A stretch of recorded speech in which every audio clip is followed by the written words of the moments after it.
Hello नमस्कार. माझा actually mic सापडत नाही मला, त्यामुळे मला असं डायरेक्टली बोलावं लागतं आहे. पण तुम्हाला आवाज येतो आहे माझा व्यवस्थित, राईट? तर मी शॉपमध्ये आले आणि छान सगळं पुसून घेतलं स्वच्छ, कारण खूप जास्त धूळ येते रोज, तसं मी प्रत्येक माझ्या शॉर्ट्समध्ये टाकत असते. तर आता पुढची कामं आपण आपली सुरू करूया. ॲक्च्युली मराठी टायपिंगचं एक काम आहे, सो ते मला आज कंप्लीट करायचं आहे. आणि महत्त्वाची गोष्ट, हा ब्लॉग शेवटपर्यंत नक्की बघा आणि चॅनलला आपलं सबस्क्राईब करा.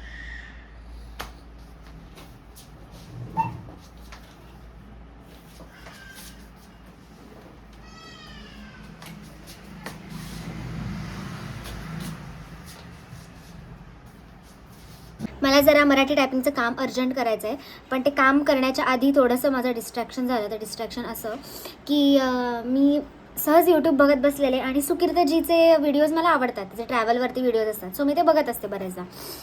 सो त्यांनी त्याच्यावर टाकलं होतं की उन्हाळ्यामध्ये फिरायला जाणारी बेस्ट ठिकाणं कोणती, थंड ठिकाणं, महाराष्ट्रातली ती सुद्धा. म्हटलं ओके, बघून घेऊया कुठली सजेस्ट करतोय तो. आणि त्याच्यात आता आमची ॲनिव्हर्सरी आली आहे, सेकंड मॅरेज ॲनिव्हर्सरी. तर ताडोबा जंगल सफारी हा एक ऑप्शन मला आवडला, कारण मला खूप दिवस जायचं होतं. आणि तो म्हणतोय त्याप्रमाणे ताडोबा जंगल सफारीमध्ये प्राणी वगैरे येत असतात, बाहेर पडतात म्हणजे पाणी पिण्यासाठी वगैरे. सो त्यांचं दर्शन होणं हे उन्हाळ्यामध्ये पॉसिबल असतं, असं त्याचं म्हणणं आहे. सो मग मी ते बघत बसले आत्ता अर्धा तास. त्यामुळे माझं काम आता राहून गेलं, आता मी कामाकडे वळते. तुम्हाला मी एक गंमत सांगते. एक काका आहेत आपल्याकडे, आणि ना वयस्कर काका आहेत म्हणजे, तर त्यांना असं खूप जुने फोटोज बघायची, ते फोटोज कलेक्ट करून ठेवायची, सगळ्याची खूप आवड आहे. तर मागे एकदा पण ते आपल्याकडे आलेले, जवळजवळ 1000+ फोटोज त्यांच्या गॅलरीमध्ये होते. तर ते फोटोज त्यांचं असं म्हणणं होतं की तू तुझ्या फोनवरती सेंड करून घे, सगळे एकसारखे एक साईजमध्ये बनव, त्याची प्रिंट काढ, पर पेज 9 फोटो बसले पाहिजेत, अशी कलर प्रिंट मला हवी आहे. मला ते फोटो सिलेक्ट करून मला स्वतःला सेंड करून घेणं, मग ते एक एक फोटो डाउनलोड करणं, मग ते बायफर्केट करणं साईजनुसार, इतका ताप झाला होता डोक्याला. आणि एवढा वेळ असतो का आमच्याकडे? आणि जर तुम्ही संध्याकाळी आलात आणि मी जर तुम्हाला सांगितलं की तुम्ही 2 ते 3 तासांनी या, पण जर तुम्ही दर 15 आणि 20 मिनिटं जर मी त्यांना सांगितलं का तुम्ही 2 तासांनी या, म्हणजे तुम्ही 7 वाजता आलात तर तुम्ही रात्री 9:30 पावणे 10ला या, कारण आपलं दुकान रात्री 10 पर्यंत सुरू असतं. तुम्हाला जर मी सांगितलं रात्री 10 पावणे 10 वाजता या आणि तुम्ही येऊन बसता माझ्याकडे 8 वाजता, परत येता 8:30 वाजता विचारायला, होणार नाही आहे काम. कारण संध्याकाळच्या टाईमला एक तर शॉपमध्ये आपल्या गर्दी असते. ह्याच्यामध्ये मी एवढे फोटो सिलेक्ट करून ते रिसाईज करून प्रिंट देणं कसं शक्य आहे? ते काका आत्ता आज परत आले आपल्याकडे. आणि आता त्यांची रिक्वायरमेंट वेगळी होती. त्यांची रिक्वायरमेंट आता अशी होती की त्यांच्या व्हॉट्सअपवरती आलेले गुड मॉर्निंगचे जेवढे मेसेजेस आहेत ते सगळे मेसेजेस त्यांना एका पेजवरती प्रिंट करून हवे होते. मला काही लॉजिक नाही कळलं. म्हटलं काका तुम्ही मी तर माझ्या फोनमध्ये गुड मॉर्निंगचा मेसेज आला शुभ सकाळचा किंवा शुभरात्री, मी डिलीट करून टाकते. त्यांना ते प्रिंट करून हवेत एका पेजवर 9. मी म्हटलं काका तुम्ही काय करणार आहात याचं? ठीक आहे, फोटोजचं तर आपण समजू शकतो की मोबाईलमधनं हरवू शकतात किंवा मोबाईलच गेला आता फोटोजच जाणार आपले सगळे, पण ह्याचं काय करणार आहात तुम्ही? तर ते म्हणले की माझी बायको इंग्लिश शिकते आहे आणि ह्याच्यामध्ये इंग्लिश कोड्स असतात, म्हणून मला ते प्रिंट करून हवेत जेणेकरून ह्यांनी आपलं इंग्लिश सुधारेल. मी मनात म्हणलं, म्हणजे त्यांना डायरेक्टली नाही म्हणलं काका तुमची कल्पना ही खूप छान आहे, पण हे तुमच्यासाठी नाही म्हणलं, माझ्यासाठी किती तापदायक आहे हे. मग आता माझं शेवटी काम आहे. मग मी त्यांचा फोन घेतला आणि एक सिलेक्ट करत बसले व्हॉट्सअपवरचे इमेजेस आणि माझ्या नंबरवर पाठवून घेतले. आता मी त्यांना डायरेक्टली सांगितलं की काका मी हे रिसाईज वगैरे काही करू नाही शकत, माझ्याकडे तितका वेळ नाही, कारण हातात मला ऑलरेडी दुसरी कामं लाईंड अप आहेत. तर मी जसे फोटो आहेत तसे ॲज इट इज फोटो तुम्हाला प्रिंट्स काढून देते. काय केलं डोळ्यात. तर तुम्ही जसे फोटो पाठवले तसे ॲज इट इज प्रिंट मी तुम्हाला काढून देते, हे मी रिसाईज करू नाही शकत आता. सो ते ओके बोलले. सो आता इतके सारे 150 फोटोज आहेत जे मी वन बाय वन त्यांच्या फोनमधून सिलेक्ट करून घेतले. सो आता त्याचे प्रिंट मला काढायचे आणि ती पण त्यांना फक्त रीड करण्यासाठी होते, ती पण त्यांना ब्लॅक अँड व्हाईट नको आहे, त्यांना ती प्रिंट कलर प्रिंट हवी आहे. म्हणजे आता मी ते काढत बसणार आहे कलर प्रिंट.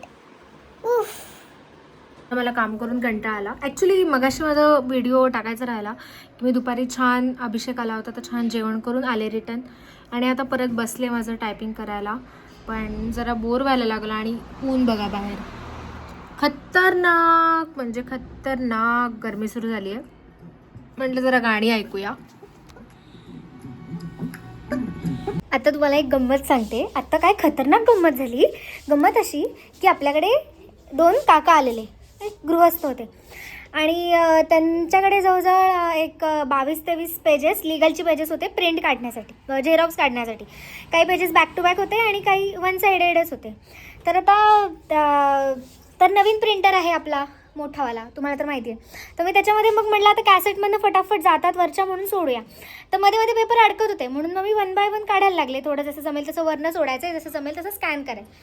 तर असं करून मी ओरिजिनल स्कॅनिंग झालं की ओरिजिनल मी खुर्चीवरती ठेवून द्यायचं. आणि मग जसं इथनं होईल तसं एक एक सेट मी त्यांना, आणि त्यांना महत्त्वाची गोष्ट म्हणजे 5 सेट हवे होते. 23 पेजेस होते टोटल लिगलचे, त्याचे 5 सेट हवे होते. तर ते 5 सेट काढून मी इथे जितके तिथनं झेरॉक्स काढून होतील ते फटाफट काउंटरवरती ठेवून देत होते. मी ठेवून देत होते तर त्यांनी लावायला सुरुवात करायला पाहिजे ना, ते पण वाट बघत बसले सगळे माझी झेरॉक्स होईस्तोवर. माझी झाली सगळी झेरॉक्स काढून, सगळे इथे पेपर मग मी असे वेगवेगळे करून ठेवले. 1 ते 23 पेजेस असे मी वेगवेगळे करून ठेवले. त्यात ते लिगल, त्यात ते कुठल्या तरी घराचे डॉक्युमेंट्स होते, त्यामुळे त्याच्यावरती 2025चा पण शिक्का होता ज्याच्यावर 1 2 3 4 क्रमांक होता, आणि 2026चा पण शिक्का होता ज्याच्यावर 1 2 3 4 असे क्रमांक होते. भाई साहब वेळ लागायची पाळी आलेली. मी सगळे असे काउंटरवरती सेपरेट करून ठेवले, 1 2 3 4 असे लावून ठेवले.